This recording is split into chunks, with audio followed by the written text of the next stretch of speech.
kuy dugu ndumbe muy dugu ndumbe mi ana ñu ko bëgg ana ñu ko bëgg ana ñu ko bëgg ana ñu ko bëgg ana ñu ko bëgg awo lii la war a mel awo lii la war a mel kon dama laalaake dama laalaake ana aja mooy doomi ndeyam Mame Diarra Kaye mooy doomi ndeyam numbe ba mu neex ma kenn du ma tee abu juddu abu taar abu dara yi maye yaay jigéen gu mën góor numbe mi ana ñu ko bëgg ana ñu ko bëgg ana ñu ko bëgg awo nii la war a mel kon xanaa ma diir baaco xanaa ma diir baaco Mame Diarra Kaye mbokku nday Mama Kaye doomi Garmi nga numbe sama yaay ji lay woy doomi Garmi nga yaa am jom nu ngi liggéey lool laa la nawe ne baax yaay baax baay baax sa bopp. Merci tonton Pape Fall. Monsieur Ansoumana Sané, directeur du Grand Théâtre, Monsieur Mamoudou Ibra Kane, directeur de E-Media et parrain de cette importante rencontre, Monsieur Samba Diaité, directeur artistique du Grand Théâtre, Monsieur le professeur Djibi Diakhaté, éminent sociologue, professeur Chérif Diop, éminent islamologue, Mesdames et Messieurs, chers panélistes et contributeurs, chers membres de ma famille, mes amis et tout le public invité aujourd'hui, je vous dis bonjour et merci d'avoir répondu à cette invitation. Donc,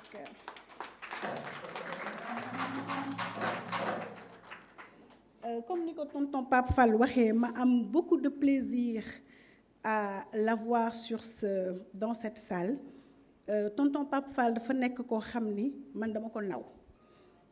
tey ci média yëpp ñëpp doyen Fall la ñuy wax macha allah ma xam ko depuis 2006 liggéey boole ñu dem ba ci biir xam ne famille itam boole nañu mu nekk nit koo xam ne ñëpp naw nañ ko ma bëggoon nag am comme présentateur macha allah un homme d'expérience ndax l'école des adultes la ñu wax ñi ko mënoon a animé bëri nañu sama jabar bi Diabou Bessane journaliste de renommée internationale mi ngi fi, elle aurait très bien pu le faire mais j'ai choisi que tonton Pape Fall le fasse pour son expérience et je pense qu'on va beaucoup apprendre de lui aussi.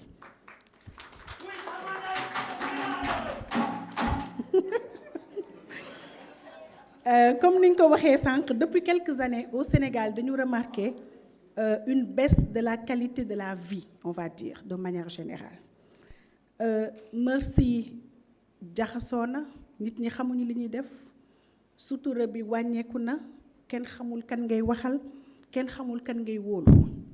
ba tax na tey réseaux sociaux yi bëri nañu. Madi est là, on a fait une émission sur ITV dernièrement pour en parler. Donc comme je dis, telle une maladie qui frappe le Sénégal di laal jeunes yi comme di laal mag ñi. Aussi la vie en communauté wàññeeku na. On assiste à des familles nucléaires papa yaay doom kenn xamul fan ngay dem kenn xamul kan ngay wóolu et pression sociale bi bëri na pression économique bi bëri na ñun ñëpp ñoo bokk programme ñu ngi daw tubaab daf ne boulot métro dodo mais ñun tamit ñu ngi commencé def même chose. À cela s'ajoutent les réseaux sociaux yi nga xam ne ça ne facilite pas forcément une éducation en tout cas de valeur pour nos enfants. Et donc, on ne sait plus à quel sens se vouer. Le taux de divorce, aujourd'hui, nous assistons à plus de 345 divorces par jour. Yoo xam ne tribunal mu ngi koy kase. Ça nous ramène à plus de 126 000 divorces par an. Lu ko andi, donc ça veut dire que tey mariage bi ni ñu koy defee peut-être war nañ ko seetaat. Tonton Pape Fall est là, avec beaucoup d'années d'expérience. Maman Fatou est là, avec énormément d'expérience. Sama yaay Ndey Madame mi ngi nii avec énormément d'expérience. Et je suis contente de voir que le public est très diversifié. Parce que am nañ ay xale am nañ ay mag. suñu genre yi nga xam ne ñu ngi ci digg bi avec plus de 10 ans d'expérience am na ñoo xam ne ñu ngi doog a door am na ñoo xam ne commencé guñu donc je pense que dina nekk un lieu d'apprentissage pour beaucoup de gens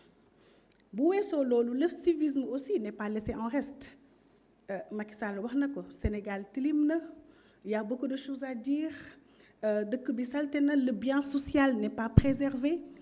et aujourd'hui bu ñu taxawee di xas politiciens yi ma ne leen les politiciens ne sont pas des extraterrestres ils sont sortis de la société donc tous ces gens-là que vous voyez ils sont sortis des familles donc les familles aussi sont en crise bi loolu amee man ma toog sama kër dama nekk nit koo xam ni j'adore créer je suis experte en communication je suis très bien dans un organisme international mais j'aime faire des choses j'aime tester des choses chaque jour te keroog commencé naa def ay produits nutritionnels je vends des produits nutritionnels j'ai mon boulot et je me suis dit pourquoi pas créer une école pour les adultes maintenant duñu dem foofu di jàng di bind di def ay modules mais on va partager nos expériences communes et on le fait déjà dans nos cercles d'amis dañuy am ay xarit ñuy dajaloo di waxtaan ku nekk wax li ngay dund sa kër ñu xelalante bu ñu demee dañuy libéré wu et on se sent revivre parce que comme li ñuy wax vase bu feesoo dina tuuru donc pour éviter mu fees waxtaan entre ñun daf ci am solo et je me suis dit pourquoi ne pas l'élargir à un cadre boo xamante ne ñun ñëpp dinañ toog di ci waxtaan di am yeneen expérience yu jóge fële mais que ce soit un cadre sain et j'insiste encore sur le mot sain salle bi tey mënoon na fees bu ñu ko defoon gratuit ndax xam ni ne Sénégal dañ kumpa donc bëgg nañu ñëw déglu Adja li mu wax xam ngeen Adja mooy cousinu diw mooy rakku diw mooy jabaru diw dem internet dugg xool kan la amal ami après jël viam wili pande ko teg ko sur les bancs publics et c'est ce que nous ne voulons pas comme je dis je dirais pas une élite mais on s'adresse à des gens responsables ay nit yoo xam ne lu ñu dégg fii lay yam duñu toog ba seen histoire génn feneen donc loolu mooy li nga xamante ne ñun moo ñu amal solo pas ñi nga xam ne dañu ñëw pour dañ kumpa mais ñi nga xam ne dañu ñëw pour apprendre c'est une première expérience et on espère que incha allah yeneen yi nit yi dinañ ko gën a xam nit yi dinañ gën a ñëw la preuve c'est pas ouvert aux médias Diabou me disait X Y Z médias sont intéressés pour venir couvrir je disais non c'est fermé à la presse même tonton Pape Fall me disait ce serait bien ñu xool une presse responsable parce que tey bëgguñu suba Walfadjri titré benn titre ndax ñoom ñëpp loolu la ñuy wër contenu donc on ne veut pas donner ce contenu néfaste on veut que mu nekk benn cadre sain tey bu ñu waxtaanee polygamie suba ñu wax leneen polygamie nag nekk na loo xam ne ñëpp la tiital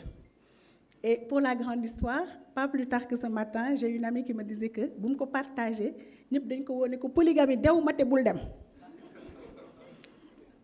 ku ko dégg polygamie la ñuy wax duma ko sax laal flyer bi duma ko sax laal parce que polygamie la ñuy wax et aujourd'hui je dis sur 100 hommes ñen ñoo signé monogamie dañ leen di compter képp ku signé polygamie war nga mën a xaar sa tour ñëw un jour parce que mooy contrat bi nga xamante ni moom nga signé ak ki ngay dundal donc ça va frapper à notre porte à n'importe quel moment lu tax ñu war ko daw lu tax mu war a nekk tabou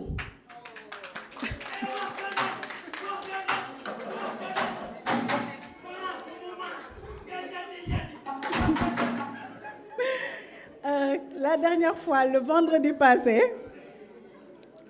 dama dem kër Tafatou ñuy préparer son exposé et elle me montrait les échanges entre elle et ses amis et j'ai vu que même mag ñi dañu ragal polygamie mais ce qui est paradoxal et DG l'a dit les hommes boo leen ko wanee dañuy kontaan parce que pour ñoom bu ñëwee dañ leen di wan naka la ñuy amee ñaareel wala ñetteel jigéen ñi ni ñu ko ragalee noonu la ko nit ñi ñemee mais encore une fois mënoon nañu wax divorce mais da doon triste ñu ne kaa ñu commencé polygamie suba ñu dugg ci divorce après ñu dugg ci beneen thème et beneen thème ainsi de suite mais à force dinañ dem ba laal ay thèmes sur la vie de famille laal des thèmes sur la nutrition sur la santé sur l'éducation thèmes yu bari ba nga xamante ni ku ci nekk boo fi jógee ba dem sa kër dina am lenn loo xam ne moom nga jàng ba nga xam ni booy war a dund loolu di nga xam fan ngay jaar et ça te permet de gagner du temps boo ko dundul tam am na keneen ku koy dund koo xam ne mën nga ko xelal ba nga xam ne dina gën a mën a jël en charge sa vie Et je ne saurais terminer sans remercier ki nga xamante ni moom laa bokkal sama dundu tey muy sama jëkkër ba nga xam ni. tàccu leen loolu waay. waaw. alors nekk na koo xam ni dooleel na ma moi j'ai l'imagination très fertile fu ma neex lay xalaatee te lu ma xalaat mu jàppale ma si. waaw. may remercier sama famille di commencer par sama papa moom mooy sama premier partenaire macha allah lu ma xam wax ko lu mu xam wax ma. Je remercie mes amis, ma famille large, tout le monde. Je remercie surtout les panélistes parce que ce n'était pas facile. Pas plus tard qu'hier, il y a une panéliste qui a désisté à la dernière minute. En 24 heures, naka lay changer panéliste. C'est pas facile d'avoir des gens qui osent. Donc moi, je dis que vous êtes tous courageux dans cette salle de venir et d'oser parler de la polygamie sans tabou. Et c'est d'abord les panélistes qui sont les premiers à se jeter à l'eau et je les remercie énormément. Et Inch'Allah, vous aurez l'occasion de les écouter et elles ont beaucoup de choses à apporter. Professeur Djibi Diakhaté mooy koo xam ni niru na ku metti yëkkati mais noonu la neexee yëkkati macha allah dama ko woo à la dernière minute il m'a dit avec un grand plaisir parce que c'est un homme qui est extrêmement généreux. Professeur Chérif Diop, Monsieur Abderrahmane Djiré qui est mon directeur général adjoint là où je travaille et qui a accepté de bien vouloir venir partager son expérience et qui m'a même devancé dans cette salle. Ce qui me fait énormément plaisir. Je vais aussi remercier Monsieur Samba Diaité, qui est le directeur artistique du Grand Théâtre. Bi ma si waxtaanee ak sama borom kër ba ñëw toog waxtaan ak moom mu ne ma Numbel yi dama si jàpp. Loo soxla suba ba ngoon dinaa si jàpp parce que dama gëm ne lenn la loo xam ne dinañu amal njëriñ ñun ñëpp. te boobu ba léegi démb la jóge ci concert mais boobu ba léegi mi ngi si jàpp lépp lu ma soxla ci xalaat. ci contact yépp mu taxaw ci donc moom tam je tenais énormément à le remercier. Monsieur Ansoumana Sané wax na ko léegi c'est quelqu'un qui est très ouvert. Quand on est allé dans son bureau on est resté 2 heures à parler de la polygamie et je lui disais DG vous êtes en train de faire le panel avant l'heure. Mamadou Ibra Kane moom yàlla moo ñu boole et c'est quelqu'un boo xam ni yaakaar naa on aura beaucoup de chantiers à explorer dans le futur.